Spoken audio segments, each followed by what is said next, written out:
By noon tomorrow, your son is gone." The line echoed as Cindy dropped her phone, shaking, whispering the only truth she had left. "I need a husband by tomorrow."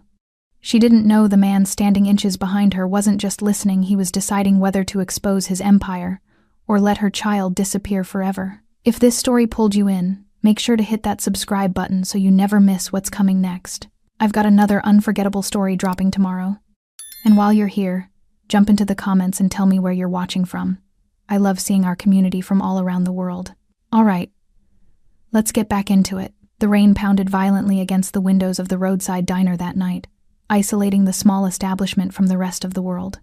Cindy Widmer was there, hunched over the counter, clutching her smartphone as if it were the last thread connecting her to everything she loved. On the other end of the line, the voice of the social services investigator, Miss Hartley, sounded cold and procedural, driving every word like a nail into the coffin of her hope.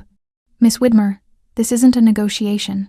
It's a legal assessment. Due to your documented history with domestic violence, your current unstable housing situation, and the lack of a recognized family structure, Judge Morrison was very clear in this afternoon's emergency hearing. If you cannot present lawful marriage documentation and proof of permanent residence by noon tomorrow, your son will be transferred into protective custody. You have exactly 14 hours. No house, no legal spouse, no child.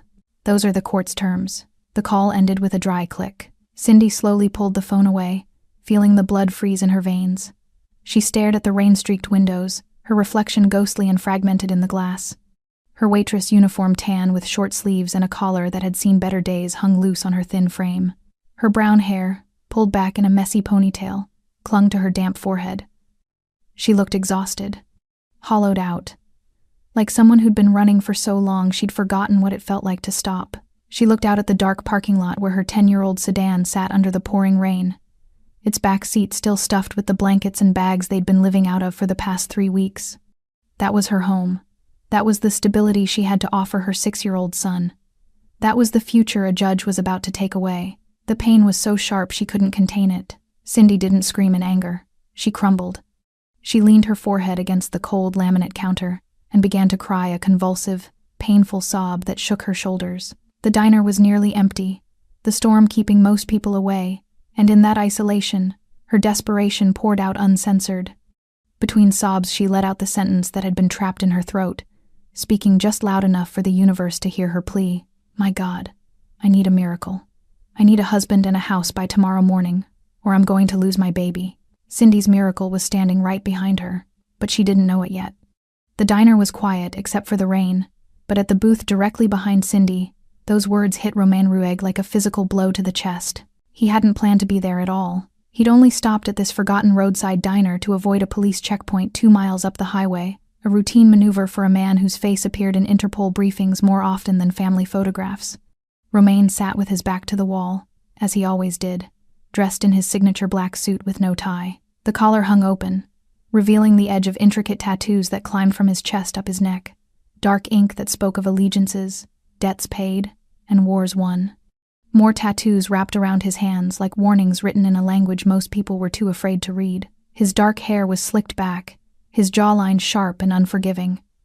He had the kind of face that made people look away, not because it was cruel, but because it was too controlled, too calm. The face of a man who had seen violence and chosen precision over chaos. His reputation in the underworld was surgical. He was called the Black Ledger because he settled debts others couldn't, ended wars without firing a shot, and controlled entire cities from the shadows without ever needing to raise his voice. He was a man who had built an empire on one rule: never get involved in innocent lives. But when he heard Cindy's broken plea, "I need a husband by tomorrow or I'm going to lose my baby," something inside him fractured. It was her voice, the raw desperation, the way she said baby like it was the only word left in her vocabulary that still meant anything. It reminded him of his mother. Romain stared down at the cold coffee in front of him, his jaw tight, his hands perfectly still on the table. He remembered the night his mother had begged a room full of men in expensive suits for help, men who had looked at her the way society looked at people like Cindy: disposable, inconvenient, not worth the risk. No one had helped her. Romain had been 7 years old, hiding behind her legs, watching her beg. He never forgot the look in her eyes when she realized no one was coming. That same look, he'd just heard it in Cindy's voice. He looked at the woman slumped over the counter, trembling as she tried to pull herself together. Her shoulders shook with each breath.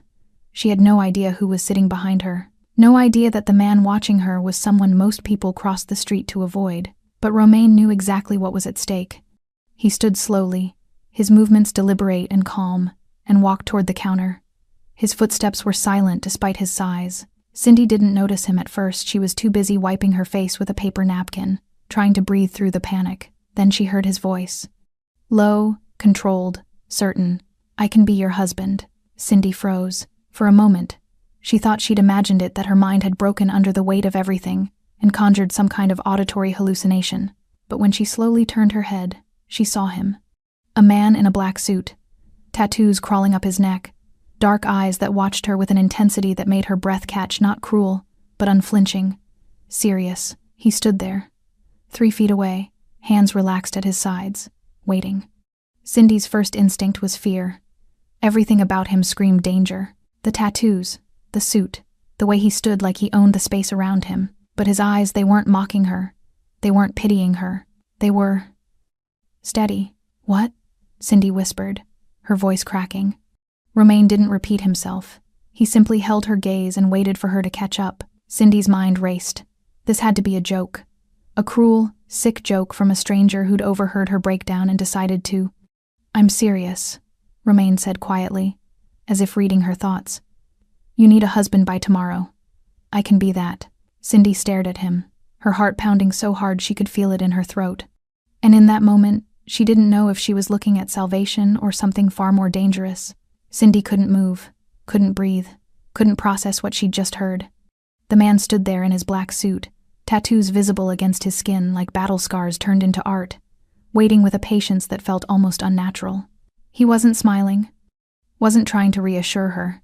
He'd made his offer, and now he was giving her space to decide, as if proposing marriage to a complete stranger in a roadside diner was the most reasonable thing in the world.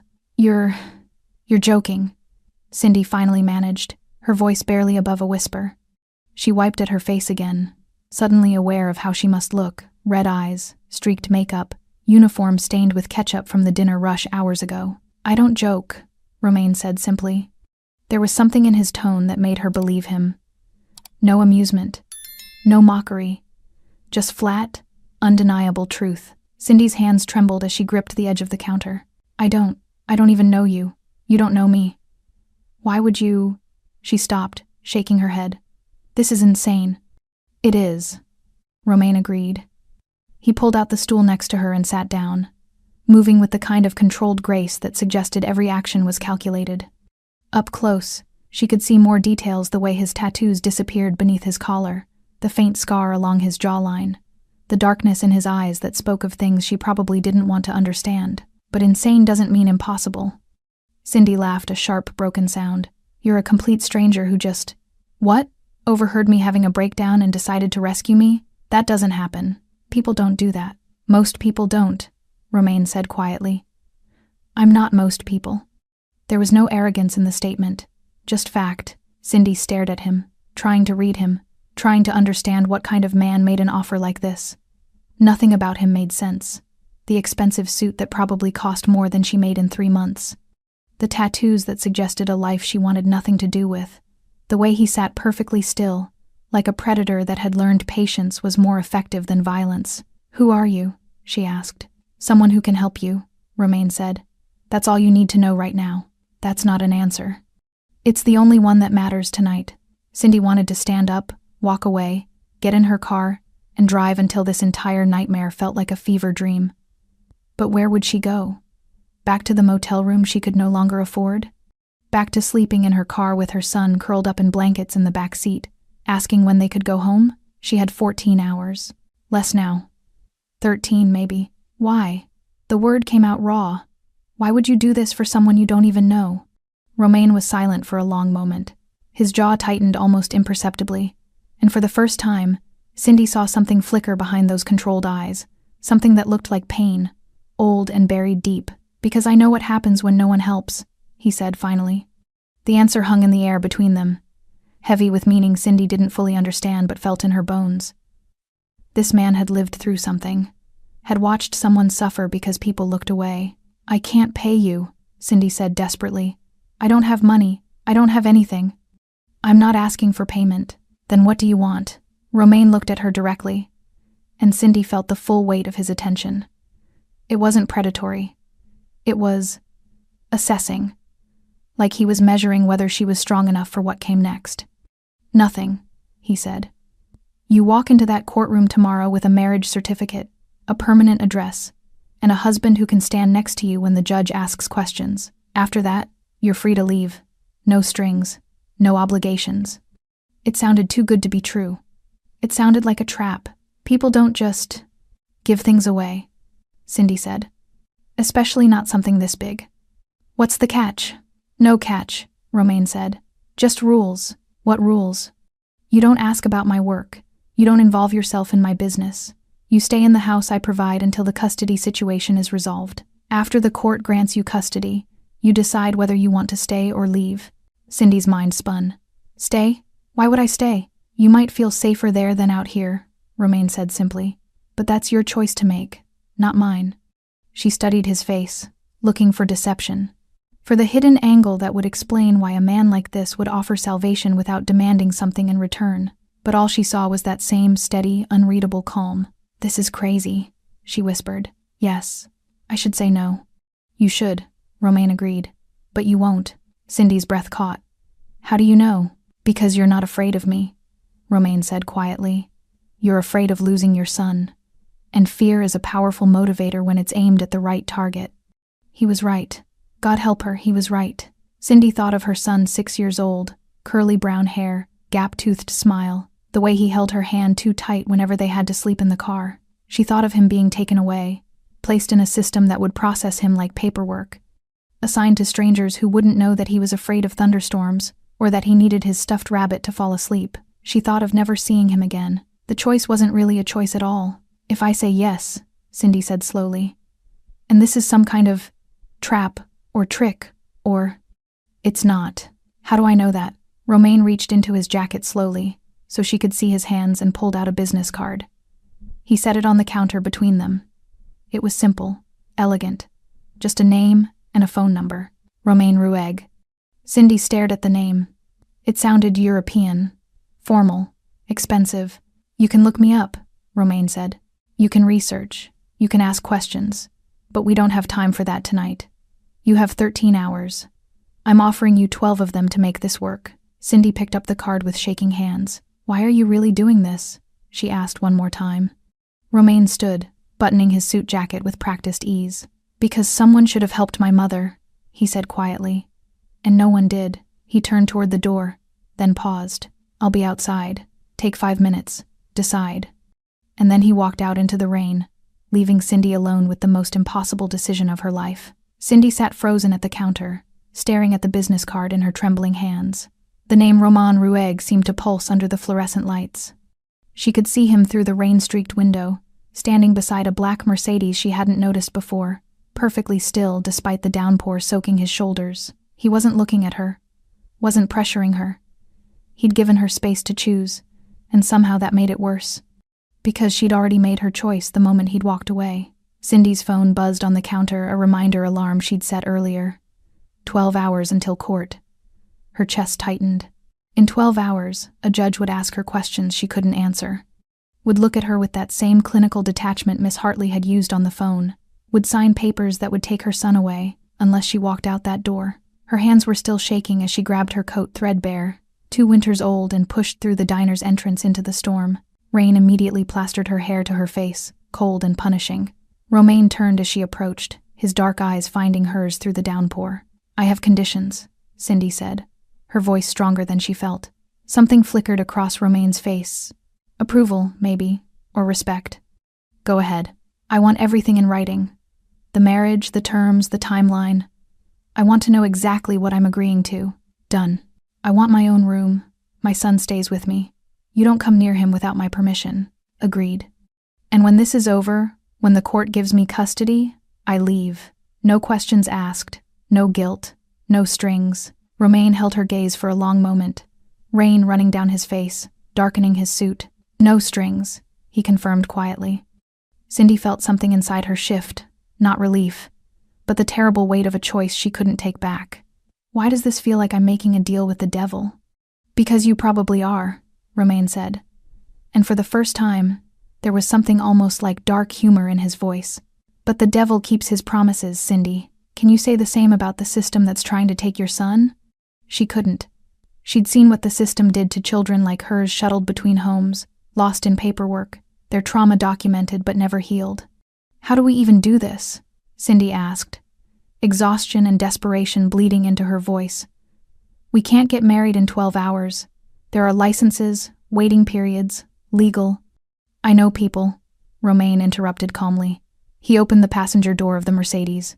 Get in. We'll handle it. Cindy stared at the open door, expensive leather seats, interior that probably cost more than every car she'd ever owned combined. This was the moment. Once she got in, there was no going back. She thought of her son's face, his small hand in hers, the way he said mommy like it was the safest word in the world. Cindy got in the car. The Mercedes moved through the rain-soaked streets with predatory silence. Romain drove with the same controlled precision he seemed to apply to everything, economical movements, perfect awareness of his surroundings. Cindy sat rigid in the passenger seat, hyper-aware of the man beside her, of the decision she'd just made, of how quickly her life had spiraled into something she no longer recognized. Where are we going? She asked. To handle the paperwork. At midnight? In the middle of a storm? I told you I know people. Cindy wanted to ask what kind of people took care of marriage licenses at midnight, but she wasn't sure she wanted the answer. Instead, she focused on the city passing by outside familiar streets that suddenly felt foreign, like she'd crossed into some parallel world where normal rules didn't apply. Why did you really stop at that diner? She asked quietly. Romain's jaw tightened slightly. Police checkpoint on Highway 7. I needed to wait it out. Were you running from something?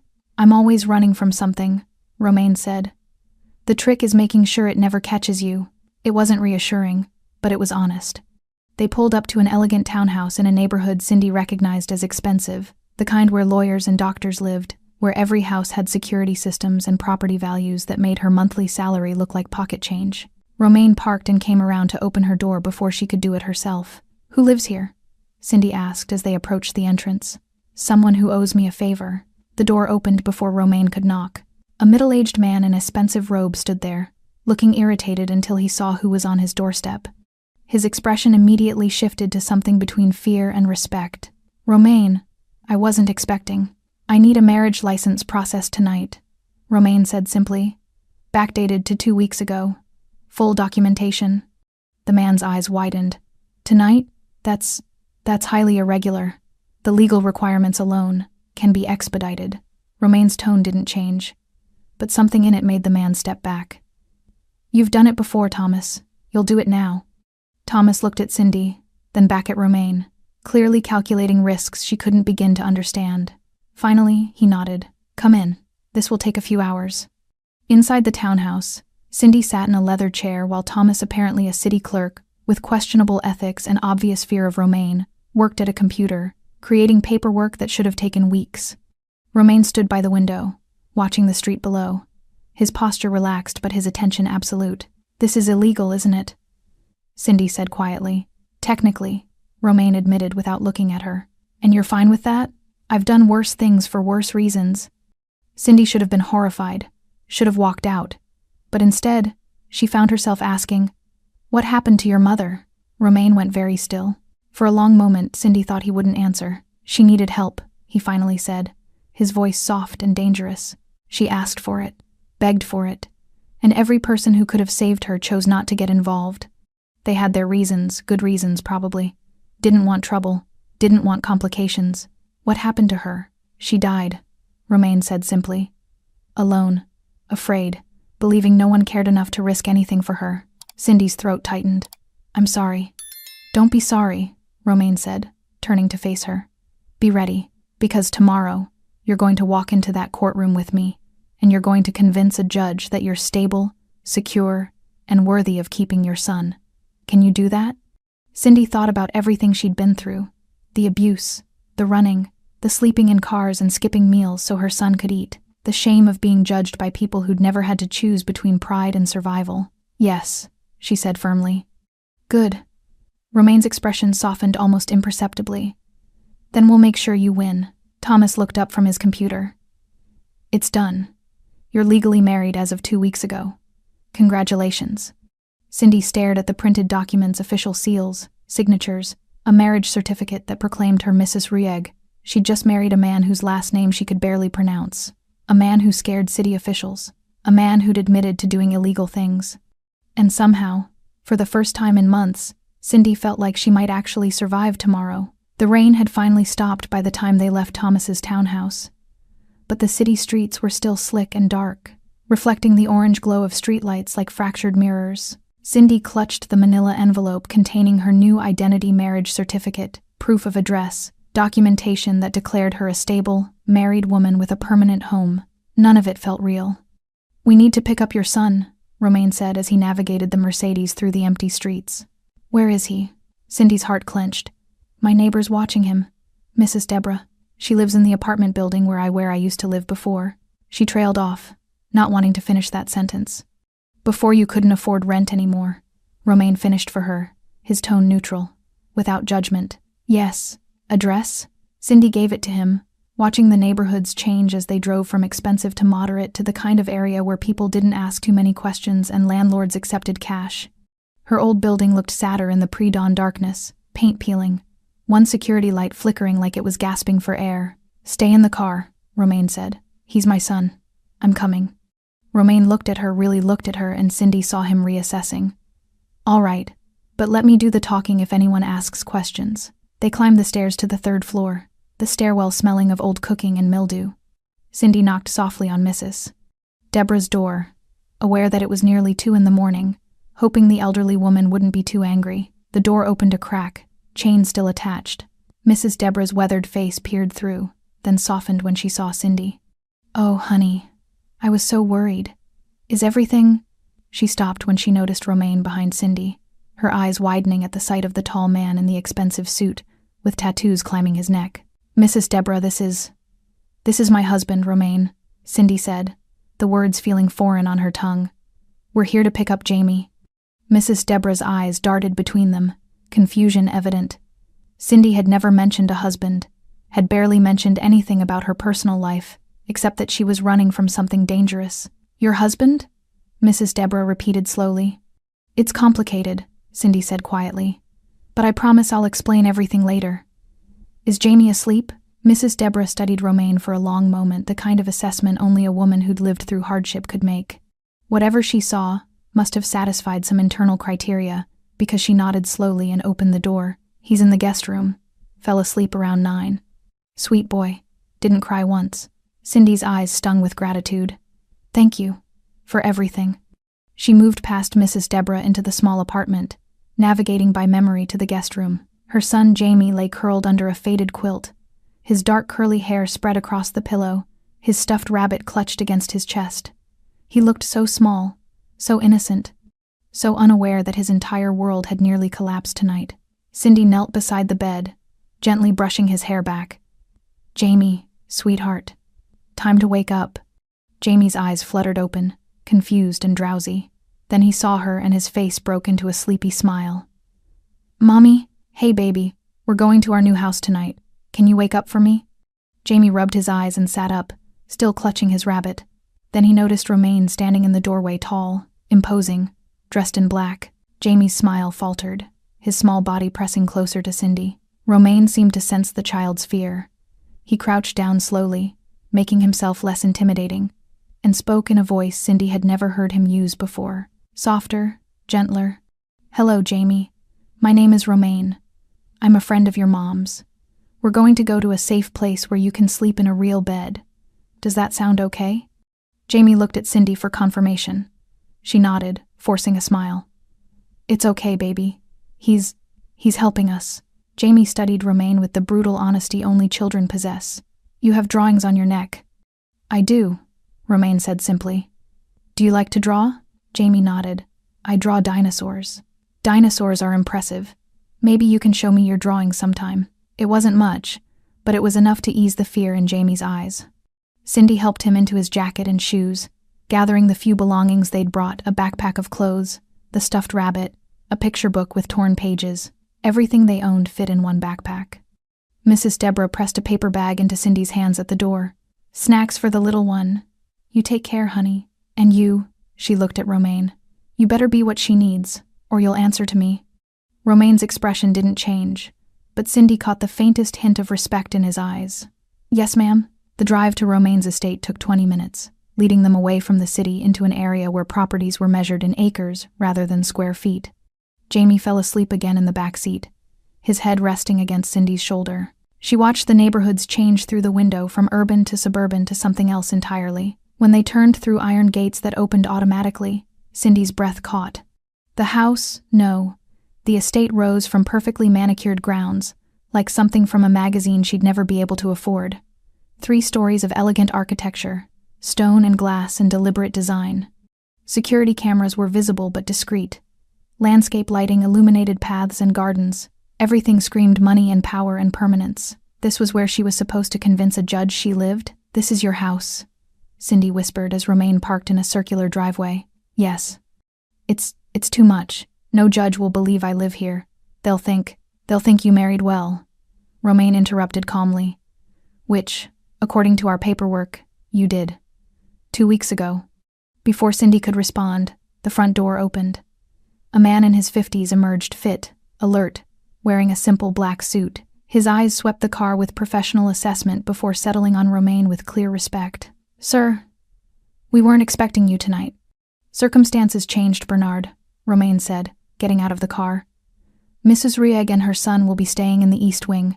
Make sure the rooms are prepared. They'll need breakfast at 8, something child-friendly." "Mrs. Ruegg." The name hit Cindy like a physical thing. Bernard's surprise lasted only a fraction of a second before his professional mask returned. "Of course, sir. I'll inform the staff." Romaine opened Cindy's door and carefully lifted Jamie from the back seat. The boy didn't wake, simply curled against Romain's chest with the trust only sleeping children possess. The contrast was startling, this dangerous man holding her son like he was made of glass. "Come," Romaine said quietly. "Let's get him to bed." Cindy followed him into the house, her wet shoes squeaking on marble floors. The interior was exactly what she'd expected: elegant, expensive, intimidating. High ceilings, original art, furniture that probably cost more than she'd made in her entire life. But it was also quiet, peaceful, safe. Romaine led her up a curved staircase to the second floor, down a hallway lined with closed doors, finally stopping at a suite of rooms that looked like they belonged in a luxury hotel. A bedroom with a massive bed, an attached bathroom with marble fixtures, and a connecting smaller bedroom clearly meant for a child. He laid Jamie gently on the child-sized bed, stepping back to let Cindy tuck him in. "Everything you need should be here," Romaine said quietly.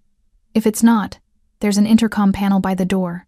Press the button and someone will assist." Cindy stared at the room, at the safety it represented, and felt tears threatening again. "I don't understand any of this." "You don't need to understand it tonight," Romaine said. "You need to sleep. Court is in 9 hours. He turned to leave, then paused at the door. "Cindy?" "Yes, you're safe here. Both of you. Whatever happens tomorrow, you're safe." And then he was gone, leaving Cindy alone in a room that cost more than her entire life, with her son sleeping peacefully for the first time in weeks. She should have been terrified. Instead, she felt something she hadn't felt in months: hope. Cindy didn't sleep. She couldn't. She spent the remaining hours before dawn sitting in a chair by Jamie's bed, watching her son breathe in the safety of clean sheets, and a room with no leaks, no cold drafts, no sounds of arguments bleeding through thin walls.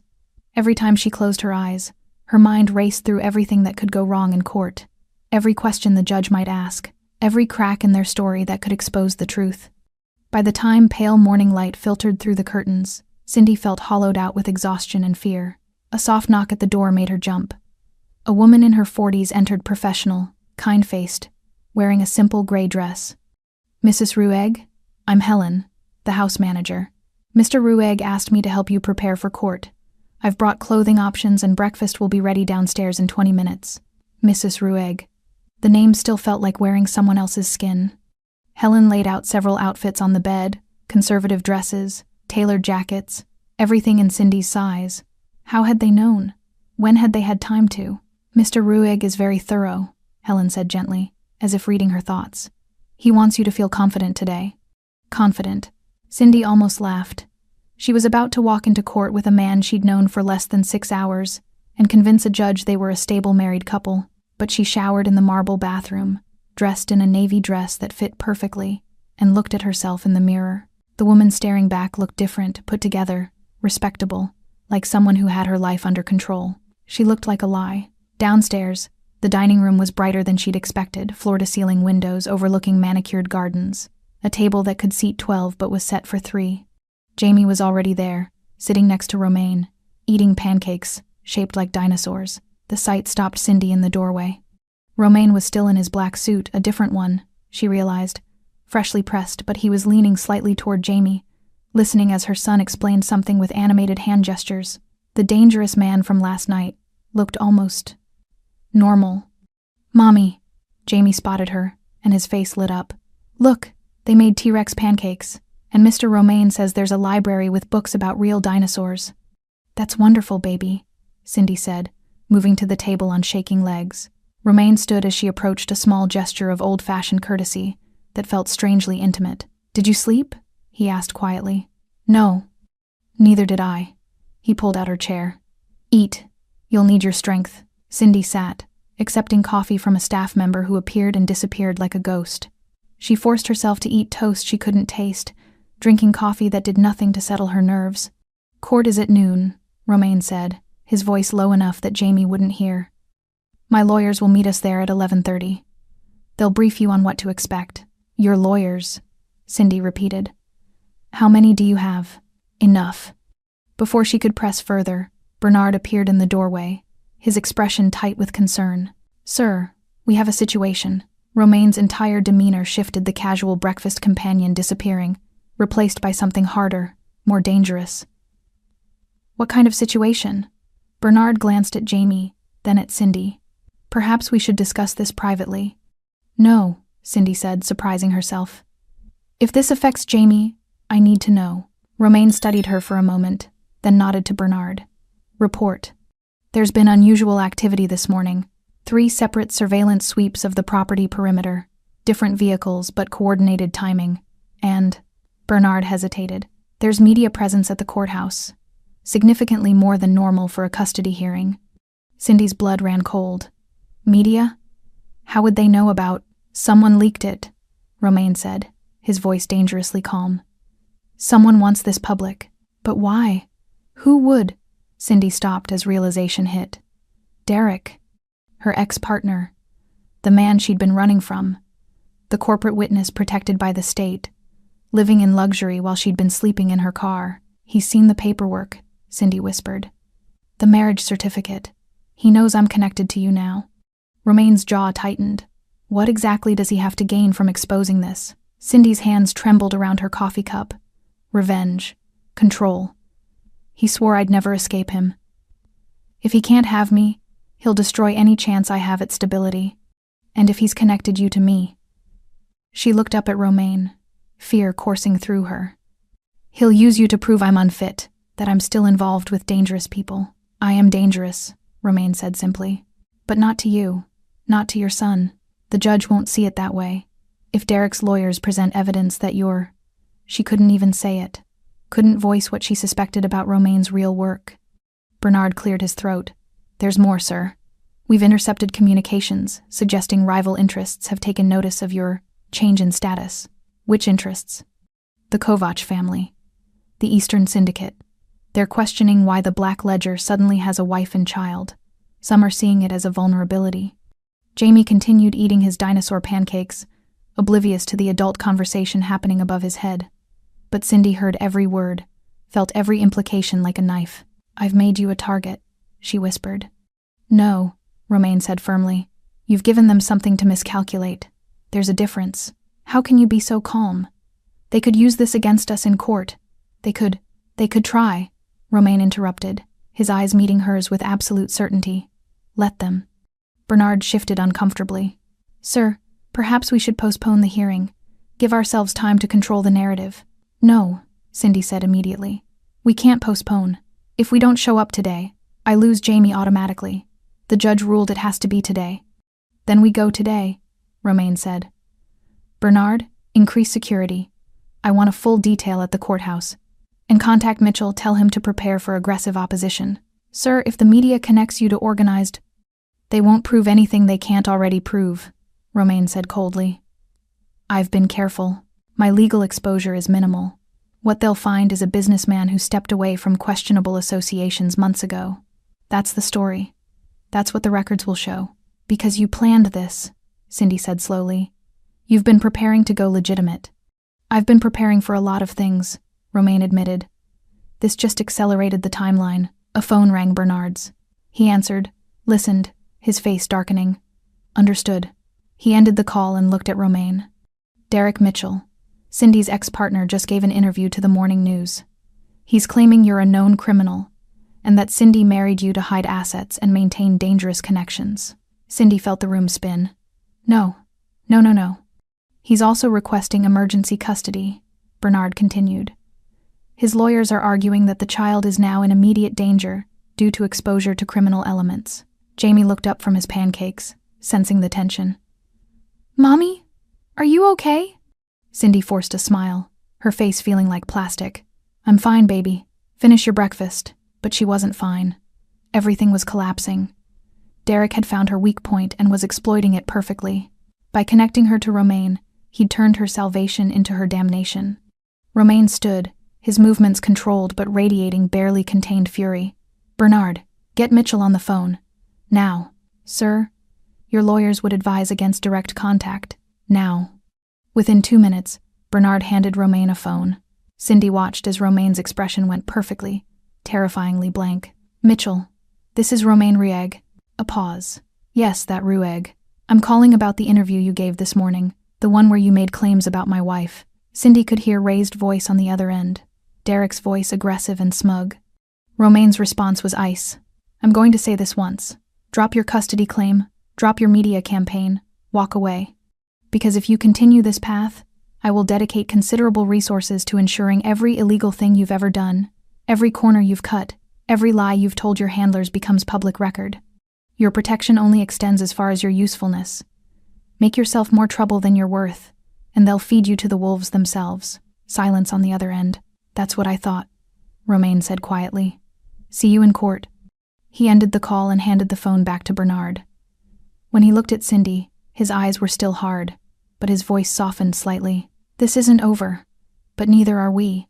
Cindy wanted to believe him, wanted to believe that anything could overcome what was coming. But as she held Jamie close and watched Romaine make calculated calls to lawyers and security teams, she couldn't shake the feeling that by accepting his help, she'd stepped into a war she didn't understand, and wars always had casualties. The hours before court moved too fast and too slow simultaneously.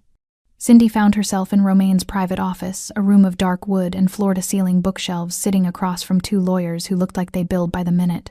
Mitchell Thorne, the lead attorney, was in his 50s with silver hair and the kind of face that had argued before Supreme Courts. His associate, a sharp-eyed woman named Rebecca Yates, took notes on a tablet, while Mitchell walked them through what was coming. The opposition will attack from 3 angles, Mitchell said, his tone clinical. First, they'll question the legitimacy of your marriage, how quickly it happened, the convenience of timing. Second, they'll try to connect Mr. Rueg to criminal activity. Third, and most damaging, they'll argue that Jamie is now in proximity to dangerous elements. Cindy felt sick. Can they win?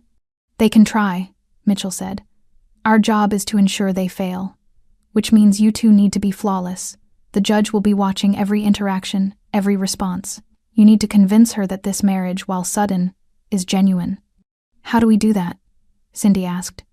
We've known each other less than 12 hours. Then you learn everything you need to know in the next 3, Rebecca said, not unkindly. We start now. For the next 2 hours, they rehearsed. Rebecca fired questions rapid fire, while Mitchell observed, taking notes on body language, hesitations, anything that might raise suspicion. How did you meet? Cindy looked at Romaine. They'd discussed this briefly in the car, but now, under scrutiny, it felt impossibly fragile. At the diner where I work, Cindy said. He came in regularly for coffee. We started talking. When was your first date? 3 weeks ago, Romaine answered smoothly. I took her to Giuliana's, Italian restaurant on 5th Street. Cindy blinked. That was specific. Had he actually researched restaurants to make the story believable? What did she order? Rebecca pressed. Romaine didn't hesitate. She said she wasn't hungry. Ordered soup. She was nervous. It was such a small detail, but it felt real, the kind of thing a man would remember about someone he cared for. Cindy realized Romaine was building a story that fit her personality, her circumstances.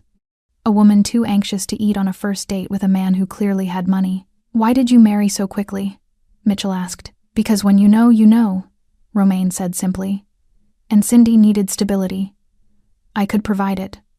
"Why wait?" "The judge will call that convenient," Rebecca warned. "The judge can call it whatever she wants," Romaine said. "It's the truth, except it wasn't." And they all knew it. "Your turn, Cindy," Mitchell said. "What's Romaine's morning routine?" Cindy's mind went blank. She'd spent one night in his house. She had no idea. "Coffee, black, at 5:30, Romaine said quietly, feeding her the answer. "I read news on my tablet for 30 minutes. Exercise at 6, shower at 7. I'm usually dressed by 7:30. Cindy repeated it, committing it to memory. But Rebecca shook her head. "You're reciting. A wife would know this naturally. Add details. Personal observations." Cindy tried again. He wakes up early, before dawn, drinks his coffee black while reading the news. He's disciplined about exercise, won't skip it, even when he's busy. She paused, then added something she'd noticed that morning. He's quiet in the morning, not unfriendly, just thoughtful. Like he's preparing for the day. Mitchell nodded approvingly. Better. That felt real. Because it was real. Cindy had observed those things, even if she was just learning them. They continued for another hour. Favorite foods, sleep patterns, small arguments they might have had. The prosecution would look for cracks, for moments where their stories didn't align or their knowledge of each other seemed shallow, but something strange was happening. As they rehearsed, as Romaine supplied details and Cindy absorbed them, the lie started feeling less like a lie. She was learning him the way he thought, the precision of his mind, the unexpected gentleness beneath the controlled exterior. "Break," Mitchell finally announced. 15 minutes. "You're doing well, but we need to address the elephant in the room." He looked directly at Romaine. "They're going to bring up your past, your associations. We need to know how bad is it." Romaine's expression didn't change. "Nothing they can prove in court. I've been careful. My businesses are legitimate. My taxes are paid. Any connections to questionable activities are circumstantial at best." "Circumstantial can still damage credibility," Rebecca said. "Then we don't run from it," Romaine said. "We acknowledge it. I was involved in things I'm not proud of. I've since distanced myself. Reformed. That's a narrative judges appreciate redemption. And if they have evidence?" Mitchell pressed. "They don't." The certainty in Romaine's voice was absolute. Mitchell studied him for a long moment, then nodded slowly. "All right, we'll use it. Paint you as a man who walked away from a dark past to build something legitimate. That plays well, especially when combined with the protective husband narrative." After the lawyers left to finalize courtroom strategy, Cindy and Romaine were alone in the office. The silence felt heavy. "You're good at this," Cindy said quietly. "The lying, the details. It comes naturally to you." "It's survival," Romaine said. "When you grow up the way I did, you learn to build stories people want to believe." "What way did you grow up?" Romaine was silent for a long moment. Then, "Poor, violent. My mother worked 3 jobs and it still wasn't enough. My father was absent. And when he wasn't absent, he was worse than absent." Cindy heard the weight behind those carefully chosen words. "That's why you helped me. Because of your mother." "Yes. What would she think of this? Of you?" Romaine's jaw tightened. "She'd probably tell me I was being reckless, that I was risking everything I built for someone I don't know. And what would you tell her?" Romaine finally looked at her, really looked at her, and something in his eyes shifted. "I'd tell her that some risks are worth taking, that not every calculation is about profit and loss, that sometimes." He trailed off, seeming to catch himself. "Sometimes what?" Cindy pressed. "Sometimes protecting someone matters more than protecting yourself." The words hung between them, intimate and dangerous. Cindy felt something shift in her chest, not attraction, exactly, but recognition. This man understood what it meant to fight for survival. Understood the cost of choosing vulnerability. A knock at the door broke the moment. Helen appeared. "Mr. Ruegg, the cars are ready, and Jamie is asking for his mother." Cindy stood, smoothing her dress. "How do I look? Like someone who belongs here?" Romaine stood as well, adjusting his cufflinks with practiced ease. You look like someone who's survived things that would break most people. The judge will see that. So will everyone else. Is that good or bad? It's honest, Romaine said. And right now, that's all we have. They found Jamie in the foyer with Bernard, holding his stuffed rabbit and looking small in his nice clothes, khakis, and a button-down shirt that Helen must have procured. He brightened when he saw Cindy. Are we going to see the judge now? He asked. Yes, baby. Remember what we talked about? You're going to be very brave and answer their questions truthfully. Will you be there? The whole time, Cindy promised, kneeling to hug him. I'm not going anywhere. Jamie looked at Romaine over Cindy's shoulder. Will you be there too? Romaine crouched down, meeting Jamie at eye level. Yes. I'll be right next to your mom. And I promise no matter what happens in that room, you're safe. Understand? Jamie nodded solemnly. Then, with the unself-conscious trust only children possess, he reached out and took Romaine's hand. The gesture seemed to surprise Romaine. For just a moment, his controlled mask slipped, and Cindy saw something raw in his expression, vulnerability, maybe even fear. Then it was gone, replaced by that familiar calm certainty. Let's go, Romaine said, standing. Time to win. They walked out together, a manufactured family built on lies and desperation, walking into a courtroom that would decide if those lies were strong enough to become truth. And as they climbed into the Mercedes, surrounded by security and lawyers and the weight of impossible stakes, Cindy realized something terrifying. She was starting to believe the lie herself, starting to believe that maybe, just maybe, this could be real. The courthouse steps were swarming with media. Cindy saw them through the tinted windows of the Mercedes cameras, microphones, reporters jostling for position like predators sensing blood. Her stomach dropped. I can't do this, she whispered. I can't walk through that. Romaine's hand found hers, firm and steady. Yes, you can. Keep your head up. Say nothing. Let them see you're not afraid, but I am afraid. Then fake it, Romaine said, his voice low and certain. I'll be right beside you. They can take pictures, but they can't touch you. The car stopped. Bernard opened the door, and suddenly the roar of questions hit like a physical wave. Mrs. Ruegg, is it true you married a known criminal? Cindy, how do you respond to allegations of endangering your child? Mr. Ruegg, are you using this woman as a cover for... Romaine stepped out first, his presence immediately commanding attention. He was a wall of controlled menace in his black suit, his tattooed hand visible as he reached back to help Cindy out. The cameras exploded with flashes. Cindy took his hand and emerged, keeping her chin up like he'd instructed. Jamie pressed against her other side. She felt exposed, violated, every lens trained on her like weapons. But Romaine's hand never left hers as they walked through the gauntlet, security forming a corridor through the chaos. The questions kept coming, accusations dressed as inquiries, but Romaine moved through them like they didn't exist. His face was perfectly blank, his stride unhurried. To anyone watching, he looked like a man with nothing to hide. Inside the courthouse, the noise finally cut off as heavy doors closed behind them. Cindy's legs were shaking. Jamie buried his face against her stomach, overwhelmed. You did well, Romaine said quietly. Both of you. Mitchell and Rebecca were waiting by the courtroom entrance, both looking grim. They're playing for blood, Mitchell said without preamble. Derek's legal team just filed an emergency motion to have Jamie removed from your custody immediately before the hearing even begins. They're arguing imminent danger. On what grounds? Romaine demanded. Your presence, Rebecca said. They've compiled a dossier. Associates you've had, businesses you've been connected to, surveillance photos, nothing that directly proves criminal activity, but enough to paint a disturbing picture. Cindy felt her world tilting. Can they do that? Just take him before we even get a chance to. The judge will hear arguments first, Mitchell interrupted. But I won't lie to you, this just got significantly harder. They entered the courtroom. It was smaller than Cindy expected, more intimate, which somehow made it worse. Every eye would be on them, every reaction scrutinized. Derek was already there, sitting with his lawyers at the opposing table. He looked good, healthy, well-dressed, the picture of stability. When he saw Cindy, his smile was cold and triumphant. This was what he'd wanted all along. Not Jamie, not family, just the satisfaction of destroying her. Cindy's hands clenched into fists. Romaine noticed, leaning close to whisper, "Don't give him the reaction he wants. Stay calm." They took their seats. Jamie sat between them, clutching his rabbit.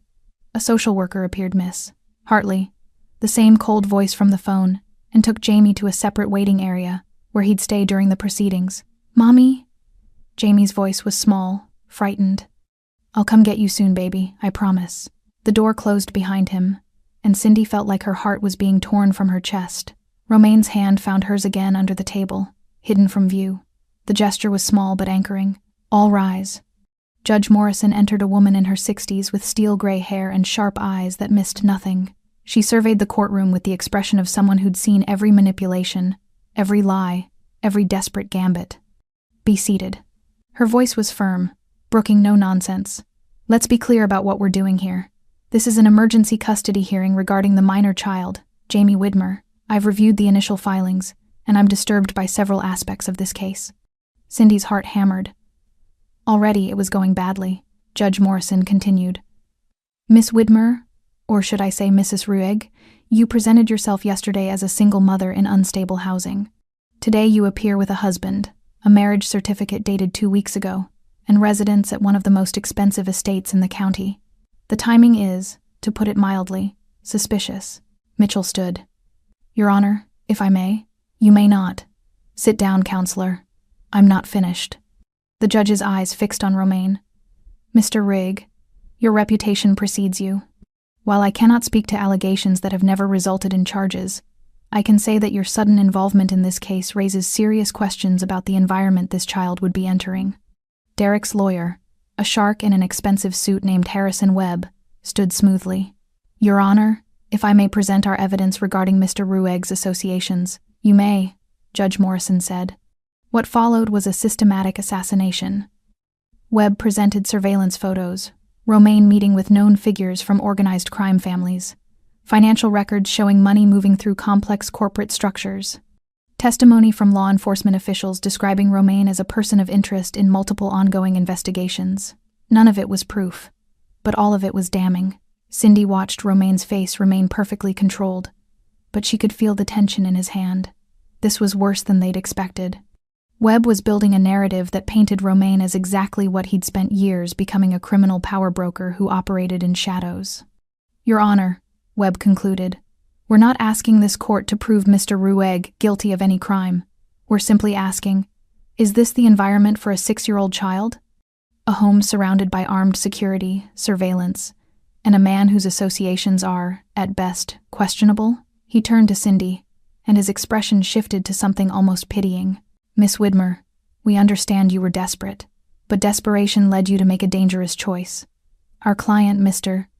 Mitchell, has a stable home, legal employment, and most importantly, no connection to criminal elements. He can provide what this child needs: safety. Your client is an abuser, Cindy said, the words bursting out before she could stop them. He put me in the hospital twice. Miss Widmer, Judge Morrison's voice cut through. You'll have your chance to testify, but these allegations against Mr. Mitchell were investigated and deemed unsubstantiated because he threatened me into silence. Cindy's voice broke, because the system protected him instead of... Mrs. Rigg, Mitchell stood, his voice firm but not unkind. Let me handle this. But the damage was done. Cindy saw it in the judge's face, the flicker of doubt, the assessment of a woman who appeared unstable, emotional, willing to make desperate accusations. Webb pressed his advantage. Your Honor, this outburst demonstrates exactly what we're concerned about. Miss Widmer's judgment is compromised. She's aligned herself with a dangerous man. She's making wild accusations, and she's clearly not in a mental state to... Enough. Romaine's voice cut through the courtroom like a blade. He stood slowly, and every eye turned to him. Judge Morrison's expression sharpened with warning. Mr. Ruegg, you are not a lawyer. Sit down. No. The single word hung in the air like a detonation. Mitchell looked panicked. Rebecca half rose from her seat, but Romaine's attention was fixed entirely on the judge. Your Honor, with respect, you're about to make a decision based on incomplete information. You're being presented with a narrative designed to make me look dangerous and Miss Widmer look desperate. And while both of those things may contain elements of truth, they're not the whole truth, Mr. Ruegg. I'm not finished. Romaine's tone was respectful but unyielding. You want to know who I am? What I've done? I'll tell you. But I'll do it under oath. subject to cross-examination. Because unlike the prosecution, I'm not interested in implications and associations. I'm interested in facts. Judge Morrison studied him for a long, tense moment. You understand that anything you say can be used in future proceedings against you? I understand. And your lawyers are advising against this. They are, Romaine said. I'm doing it anyway. Mitchell looked like he might have a heart attack, but Rebecca was watching Romaine with something like awe recognition of a calculated risk that just might work. Judge Morrison leaned back in her chair. Very well, Mr. Ruegg. Bailiff, swear him in. Romaine moved to the witness stand with that same controlled grace. As his hand rested on the Bible, Cindy realized what he was doing. He was gambling everything, his freedom, his empire, his carefully constructed walls on the truth, for her, for Jamie, for a family that existed only on paper. The bailiff's voice echoed in the silent courtroom. Do you swear to tell the truth, the whole truth, and nothing but the truth? Romaine's eyes found Cindy's across the room. I do, he said, and the trap he'd been building for himself finally snapped shut. Webb approached the witness stand like a predator circling wounded prey. His smile was calculated, confident. He had Romaine exactly where he wanted him, under oath, on record, vulnerable. Mr. Ruegg, let's start simply. What do you do for a living? I own several businesses, Romaine said calmly. Import-export, real estate holdings, investment portfolios. How profitable are these businesses? Very. Enough to maintain an estate worth $12 million? Yes. Webb's smile widened. And these businesses, they've always been legitimate? The courtroom went silent. Mitchell looked like he might vomit. Cindy's hands gripped the edge of the table so hard her knuckles went white. Romaine didn't hesitate. No. A ripple of reaction moved through the room. Judge Morrison leaned forward slightly. Could you elaborate? Webb asked, barely containing his triumph. Until approximately 8 months ago, I was involved in activities that existed in legal gray areas. I facilitated transactions between parties who didn't trust traditional banking systems. I mediated disputes that couldn't be resolved through legal channels. I provided services that skirted the edges of the law. You're describing organized crime, Webb said. I'm describing survival in communities where the legal system has failed, Romaine corrected. But yes, if you want to call it organized crime, I won't argue semantics. Cindy felt her world collapsing. He was confessing, giving them everything they needed to destroy both of them. And you expect this court to believe you simply walked away from this life? Webb asked mockingly. I don't expect anything, Romaine said, but I can prove it. He reached into his jacket slowly, deliberately, and pulled out a folder. Mitchell looked stunned. This wasn't part of their strategy. Your Honor, Romaine said. May I present evidence? Judge Morrison's expression was unreadable. Approach. Romaine handed the folder to the bailiff, who passed it to the judge. She opened it, her eyes scanning the documents. Her expression shifted surprise, then calculation, then something Cindy couldn't quite read. These are cooperation agreements, Judge Morrison said slowly, with federal prosecutors, dated 7 months ago. Yes, Your Honor. I've been working with law enforcement to dismantle the same networks I once facilitated. I've provided evidence that's led to 14 arrests and the seizure of over $60 million in illegal assets. I've testified in 3 federal cases. I'm currently under witness protection protocols. The courtroom erupted. Webb looked blindsided. Derek's face went pale. Even Mitchell seemed shocked. Why wasn't this disclosed earlier? Judge Morrison demanded. Because the investigations are ongoing, Romaine said. And because my cooperation is predicated on confidentiality. But when the choice is between protecting operational security and protecting a child, the choice is obvious. Webb scrambled to recover. This could be fabricated. How do we know? Call the U.S. Attorney's Office, Romaine said flatly. Ask for Assistant Director Catherine Brennan. She'll confirm everything, though she'll be extremely unhappy that I've revealed this in open court. Judge Morrison was already reaching for her phone. She stepped into her chambers. The wait felt eternal. When she returned, her entire demeanor had changed. Mr. Webb, your theatrics regarding Mr. Ruegg's character are noted but rendered largely irrelevant. According to federal authorities, Mr. Ruegg has indeed been cooperating extensively. His current status is that of a protected witness who has demonstrated significant efforts toward reformation. Webb looked like he'd been punched. Your Honor, regardless of his cooperation with authorities, the fact remains that Miss Widmer married him under suspicious circumstances. Let me address that, Romaine interrupted. He turned his attention fully to Judge Morrison. Your Honor, you asked if I expect this court to believe I simply walked away from my former life. The truth is more complicated. I walked away because I was tired. Tired of violence. Tired of watching people destroy themselves and each other. Tired of being the person everyone feared but no one trusted. His voice softened slightly. And then I met Cindy. Not 3 weeks ago. That marriage certificate is backdated because we needed it to be. But the truth is, I met her 6 hours before we walked into that clerk's office. I overheard her crying in a diner, desperate to save her son. And I made a choice. Not because I knew her. Not because I owed her anything. But because, 23 years ago, my mother sat in a similar situation, and every person who could have helped her chose not to get involved. The courtroom was absolutely silent. My mother died believing no one cared enough to risk anything for her. So when I heard Cindy's plea, I decided that this time, someone would care. This time, someone would risk something. Even if it was inconvenient. Even if it was complicated. Even if it exposed me in ways I'd spent years avoiding. He looked at Cindy, his expression unguarded for the first time since she'd met him. I don't love her. I barely know her. But I believe she deserves the chance to be the mother her son needs. And I believe that child deserves better than what the system has offered him. So yes, Your Honor, this marriage is unconventional. It's recent. It's built on desperation and timing. But it's also the most honest thing I've done in years. Because it's not about what I gain. It's about what they don't lose. Judge Morrison sat motionless, her hands folded on the bench, her eyes moving between Romaine, Cindy, and Derek. The silence stretched until Cindy thought she might scream from the tension. Mr. Webb, the judge finally said, do you have any actual evidence of abuse or neglect by Miss Widmer toward her son? Webb shifted uncomfortably. Your Honor, while we don't have direct evidence of abuse, the environment she's created by associating with, that's not what I asked. Evidence of abuse or neglect, yes or no? No, Your Honor, but... And Mr. Mitchell's allegations of domestic violence against Miss Widmer, those were investigated by authorities and substantiated? The investigations were inconclusive due to Miss Widmer's refusal to cooperate. Because she was terrified, Cindy said, her voice breaking. She stood, unable to contain it anymore. Your Honor, he broke my ribs. He choked me until I passed out. He told me if I ever reported him, he'd make sure I never saw Jamie again. And he almost succeeded. Judge Morrison's expression softened fractionally. Miss Widmer, I've read the medical reports. I've seen the restraining order you attempted to file before withdrawing it. I understand fear.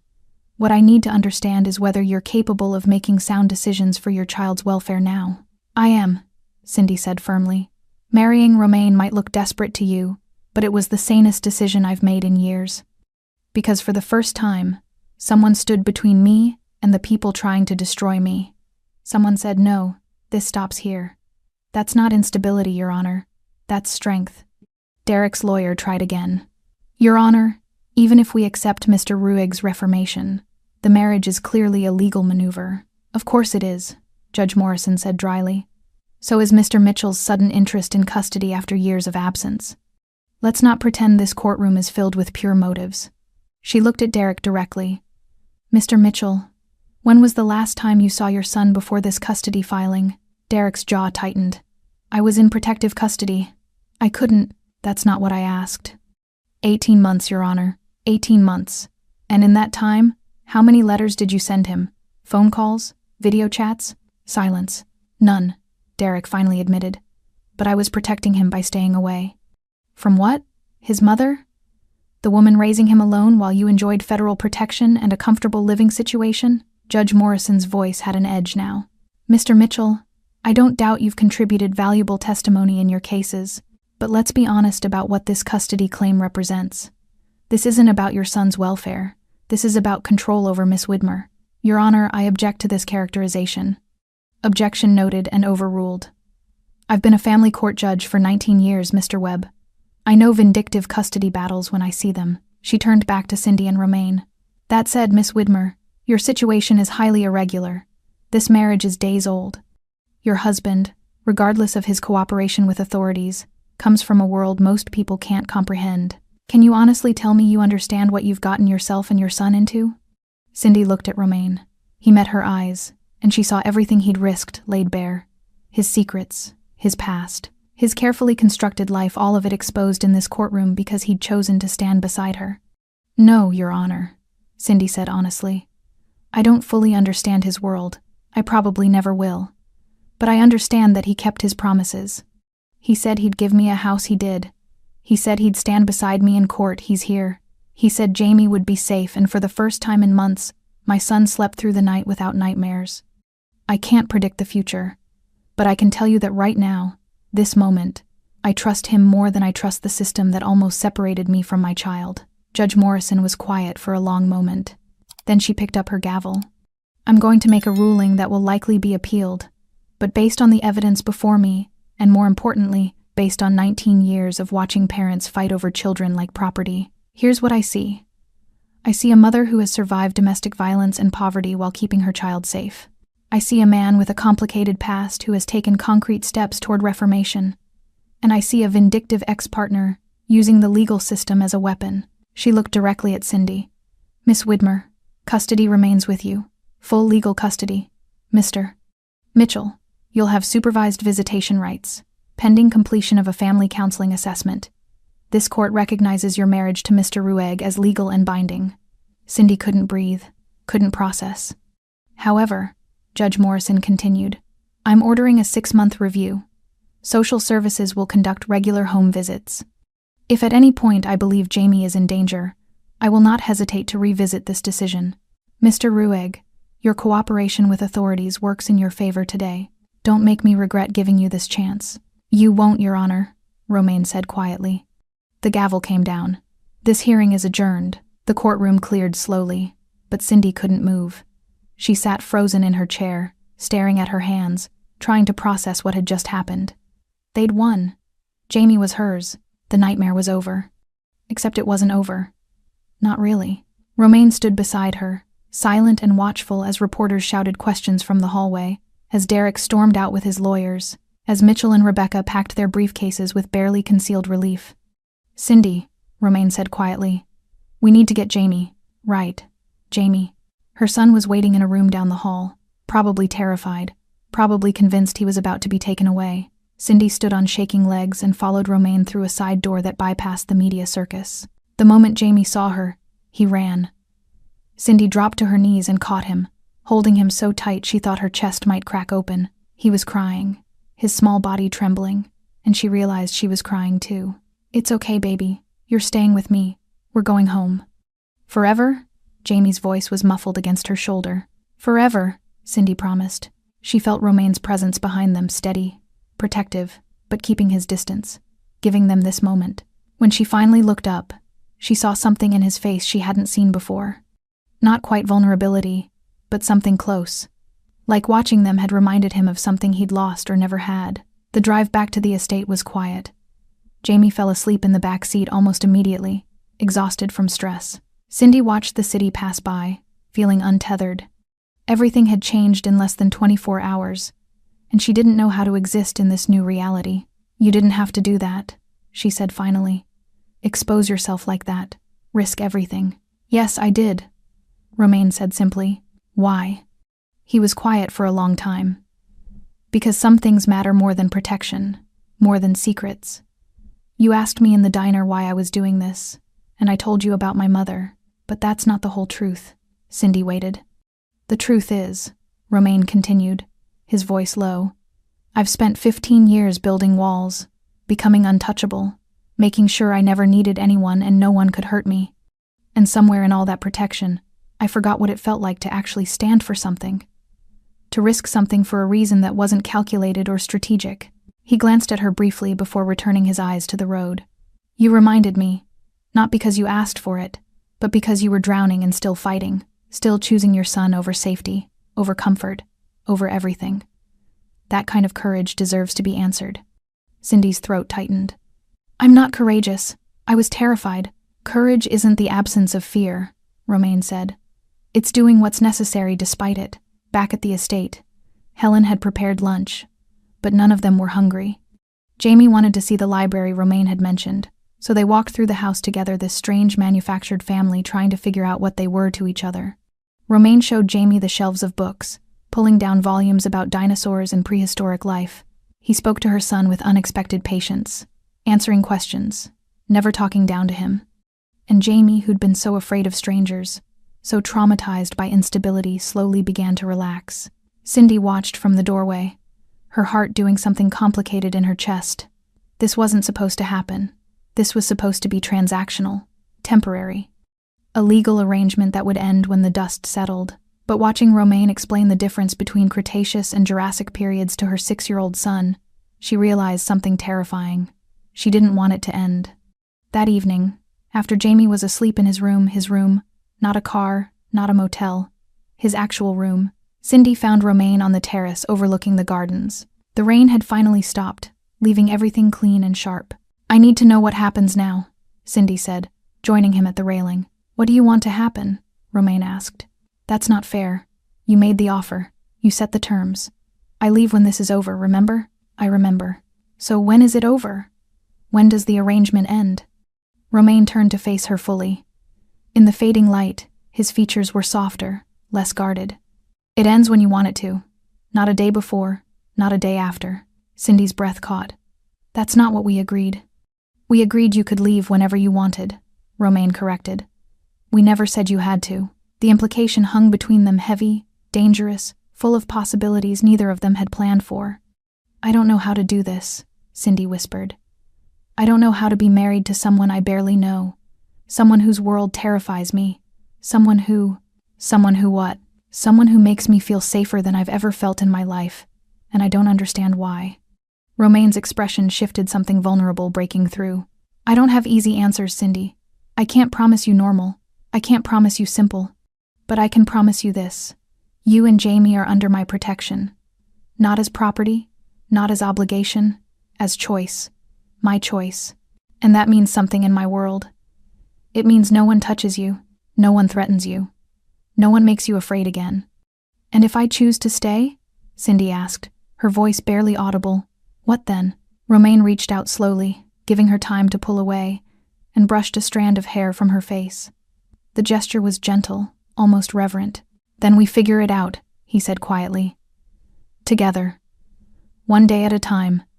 No scripts, no calculations. Just possibility." Cindy looked back toward the house, where her son slept peacefully for the first time in months. Then she looked at the man beside her, dangerous, complicated, broken in ways that somehow fit with her own fractures. "Okay," she whispered, "let's try." And in that moment, standing on a terrace under clearing skies, something impossible became real. A family built not on love, but on choice, not on romance, but on respect, not on fairy tales, but on two people who'd survived enough darkness to recognize light when it appeared. Sometimes miracles don't look like heaven. Sometimes they look like a man in a black suit who decides not to walk away. Thanks for staying with this story right till the final moment. You're the reason these stories come alive.